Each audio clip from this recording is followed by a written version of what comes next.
Toi Jésus, tu as souffert alors que tu ne méritais pas. Tu as fait autant de bien autour de toi et on t'a fait du mal. Alors que moi, je n'ai pas fait autant de bien que toi, et je me plains parce qu'on me maltraite.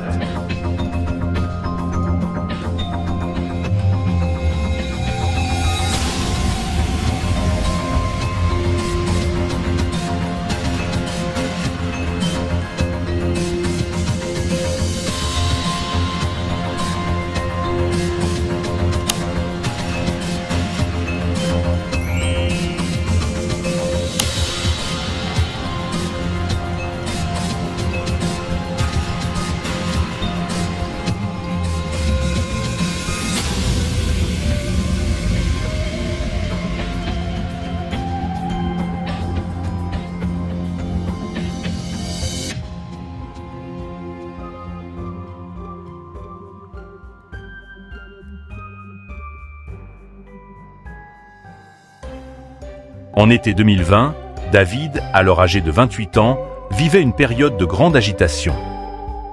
Un jour, dans sa chambre, il fixait un crucifix sur son étagère et dans un élan de frustration, il s'exclama « Toi Jésus, tu as souffert alors que tu ne méritais pas. Tu as fait autant de bien autour de toi et on t'a fait du mal. Alors que moi, je n'ai pas fait autant de bien que toi et je me plains parce qu'on me maltraite. » Peu après, il augmenta le volume de sa musique de trance Goa pour se calmer. Environ 10 minutes plus tard, il entendit un bruit strident provenant de la porte d'entrée au rez-de-chaussée.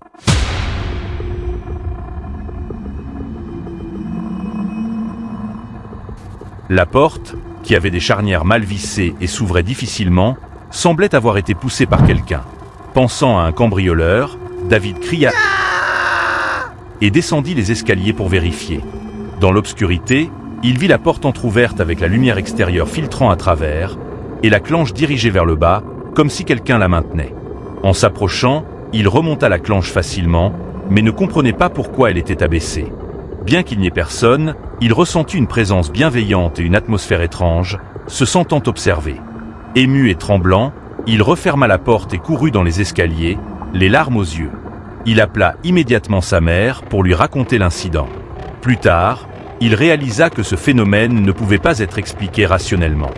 Seul lui et ses parents connaissaient le problème de la porte difficile à ouvrir. L'hypothèse d'un animal sauvage était impossible car il vivait en zone résidentielle en ville. L'hypothèse d'un cambrioleur ne tenait pas non plus, car un voleur ne saurait pas qu'il faut pousser la porte d'un seul coup pour l'ouvrir et préférerait pénétrer en douceur pour ne pas se faire prendre. De plus, un vent violent n'expliquait pas pourquoi la clenche serait dirigée vers le bas.